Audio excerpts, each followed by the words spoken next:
Kesepakatan Helsinki adalah kesepakatan antara pemerintah Republik Indonesia dan Gerakan Aceh Merdeka, GAM. Kesepakatan Helsinki ditandatangani pada tanggal 15 Agustus tahun 2005 atas konflik GAM selama puluhan tahun. Latar belakang. Gerakan Aceh Merdeka adalah sebuah organisasi yang memiliki tujuan agar Aceh dapat terlepas dari Negara Kesatuan Republik Indonesia. Keinginan GAM ini berkebalikan dari apa yang diinginkan oleh pemerintah Republik Indonesia.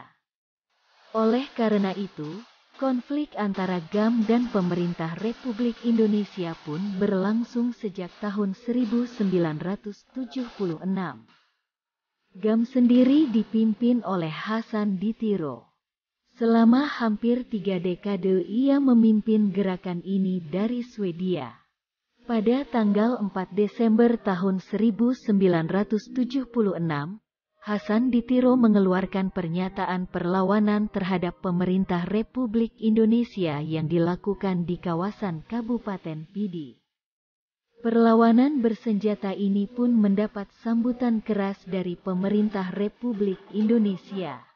Pemerintah Pusat Republik Indonesia kemudian menggelar sebuah operasi militer di Aceh yang bernama Daerah Operasi Militer, DOM, pada akhir 1980-an. Sejak saat itu pemberontakan semakin pecah dan menimbulkan banyak korban jiwa. Guna mengatasi pemberontakan tersebut, pemerintah mengajak mereka untuk berunding dalam Perjanjian Helsinki pada tahun 2005.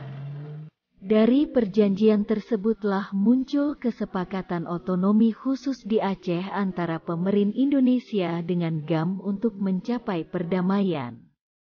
Melalui kesepakatan Helsinki, GAM setuju meletakkan senjata dan memberhentikan tuntutannya untuk melepas Aceh dari Indonesia. Hasil kesepakatan ini dikukuhkan dalam Undang-Undang Nomor 11 Tahun 2006 tentang Pemerintahan Aceh. Isi kesepakatan. Kesepakatan Helsinki terdiri dari 6 bagian, yaitu menyangkut kesepakatan tentang penyelenggaraan pemerintahan di Aceh, tentang hak asasi manusia, tentang amnesti dan reintegrasi GAM ke dalam masyarakat, tentang pengaturan keamanan, tentang pembentukan misi monitoring Aceh, tentang penyelesaian perselisihan. Dalam kesepakatan Helsinki sendiri terdapat 71 butir. Di antaranya yaitu, Aceh diberi wewenang melaksanakan kewenangan pada semua sektor publik keamanan nasional. Hal ihwal moneter dan fiskal, kekuasaan kehakiman dan kebebasan beragama,